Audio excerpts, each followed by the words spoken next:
முடிந்த அளவுக்கு இந்த வீடியோவை ஸ்கிப் பண்ணாமல் கடைசி வரைக்கும் நான் சொல்கிறத தெளிவாக கேளுங்க. அப்போ தான் நான் சொல்கிறது புரிய வரும். சரி, வாங்க நம்ம இப்போ இந்த வீடியோக்குள்ளே போகலாம். ஒரு மிடில் கிளாஸ் ஃபேமிலி.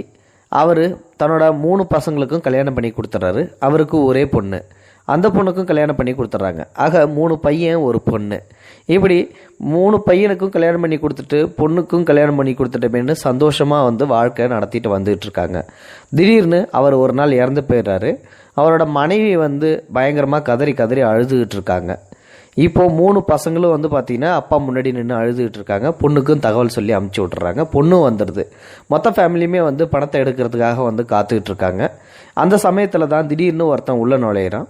உள்ள நுழைஞ்சி, உங்கள் அப்பா எனக்கு 10 லட்சம் ரூபா கடன் தரணும், அந்த 10 லட்சம் ரூபாயை தந்தீங்கன்னா தான் இந்த பணத்தை இங்கேருந்து நான் எடுக்க விடுவேன், இல்லாட்டி எடுக்க விட மாட்டேன் அப்படின்னு சொல்லிட்டு தகராறு பண்ணுறாரு. அப்போ அந்த 3 பசங்களை என்ன சொல்கிறாங்க அப்படின்னா, இந்த மாதிரி விஷயம் எங்ககிட்ட எங்கள் அப்பா சொல்லவே இல்லை. 10 லட்ச ரூபா உங்கள்கிட்ட கடன் வாங்கியிருக்கிறதா நீங்கள் பொய் சொல்கிறீங்க. எங்களால் அந்த 10 லட்ச ரூபா தரமாட்டோம், தர முடியாது. நீங்கள் என்ன வேணாலும் பண்ணிக்கங்க. நீங்கள் எங்கள் அப்பாட்ட எதுவும் கையெழுத்து போட்டு வாங்கினீங்களா அப்படின்னு சொல்லிட்டு கேட்கும்போது, இந்த மாதிரி நான் கையெழுத்துலாம் போட்டு எதுவும் கொடுக்கவில்லை, உங்கள் அப்பா மேலே இருந்த நம்பிக்கையில் தான் நான் கொடுத்தேன், அதனால தான் நான் கேட்குறேங்கும்போது அந்த 3 பசங்களும் தர முடியாதுன்னு சொல்லிட்டு இருக்காங்களாம். சுற்றி நிற்கிறவங்கள்ட்ட போயிட்டு கேட்குறாராம், ஐயா என்னோட 10 லட்சம் பணம் போயிடுச்சாட்டுக்கு, நீங்கள் தான் தயவு செஞ்சு இவங்கள்ட்ட பேசி வாங்கி கொடுக்கணும் அப்படின்னு சொல்ல அந்த 3 பசங்களும் தர முடியாதுன்னு சொல்கிறாங்க.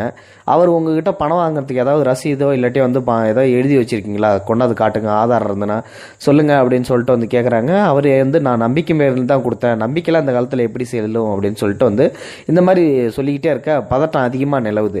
கடைசியாக ஒரே ஒரு வரியாக சொல்லிடுறாரு, இந்த இடத்த விட்டு நான் நவரணுன்னா எனக்கு 10 லட்ச ரூபா கொடுத்தா மட்டும்தான் இந்த இடத்த விட்டு நவருவேன், இல்லாட்டி பணத்தை எடுக்க விட மாட்டேன் அப்படின்னு சொல்ல அந்த பசங்களும் அதே மாதிரி நீ என்ன வேணால் பண்ணிக்க, நாங்கள் பணத்தை எடுக்கலனாலும் பரவாயில்ல, நாங்கள் 10 லட்ச ரூபா பணத்தெல்லாம் கொடுக்க முடியாது அப்படின்னு சொல்லிட்டு அப்படியே தயாராக பண்ணிகிட்டு இருக்காங்க.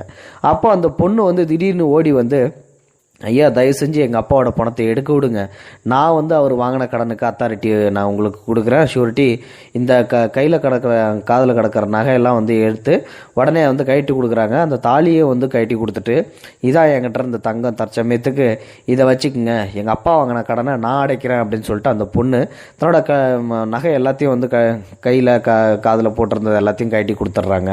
ஸோ அப்போ தான் பார்த்தீங்கன்னா அது அம்மா ஒரு நிமிஷம் நிறுத்துமா, உங்கள் அப்பா நான் என்கிட்ட 10 லட்ச ரூபா கடன் வாங்கலை, உங்கள் அப்பா கிட்ட தான் நான் வாங்கியிருந்தேன். அந்த 10 லட்ச ரூபாயை திருப்பி கொடுக்க வந்தப்போ நான் திடீர்னு ஒரு நாள் இறந்து போவேன், அப்போது என் மேலே யார் அதிகமாக பாசம் வச்சுருக்காங்களோ அவங்களுக்கு இந்த 10 லட்ச ரூபா கொடுத்துருன்னு உங்கள் அப்பா தான்ப்பா என்கிட்ட சொல்லி வச்சார், அதனால் தயவு செஞ்சு நீ இதாம்மா இந்த பணத்தை வாங்கிக்கணும்னு சொல்லிட்டு 10 லட்ச ரூபாயை அந்த பொண்ணுக்கிட்ட ஒப்படைக்கிறாங்களாம். ஸோ பெண் பிள்ளைகளை பெற்றவங்க உண்மையிலுமே ரொம்ப ரொம்ப பாக்கியசாலிங்க அப்படின்றதுக்கு தான் இந்த வீடியோ ஒரு உதாரணம். பெண்களை போற்றணும், பெண்கள் நம் நாட்டின் கண்கள் அப்படின்னு சொல்கிறது உண்மையிலுமே ஒரு உதாரணம் அப்படின்றதுக்கு இந்த வீடியோ ஒரு சம்பவம். அதுவும் நான் சொன்ன சம்பவம் ஒரு உதாரணம். இந்த காலத்தில் இந்த மாதிரிலாம் நடந்துக்கிட்டு தான் இருக்குது அப்படின்றதுக்கு இந்த வீடியோ சமர்ப்பணமாகும். இந்த வீடியோ பற்றின கருத்துக்கெல்லாம் மறக்காம உங்களோட கமெண்ட் பாக்ஸில் சொல்லுங்கள். இந்த வீடியோ பிடிச்சிருந்தா லைக் பண்ணுங்கள், உங்கள் ஃப்ரெண்ட்ஸ்களுக்கு ஷேர் பண்ணி விடுங்க, கூடவே நம்ம சேனலையும் சப்ஸ்கிரைப் பண்ணி விட்டுருங்க. தேங்க்ஸ் ஃபார் வாட்சிங். இது போன்ற செய்திகளை உடனுக்குடன் நீங்கள் தெரிந்து கொள்ள மறக்காமல் எங்களுடைய சேனலை சப்ஸ்கிரைப் செய்யவும், கூடவே பக்கத்தில் வரும் பெல் ஐக்கானையும் கிளிக் செய்யவும்.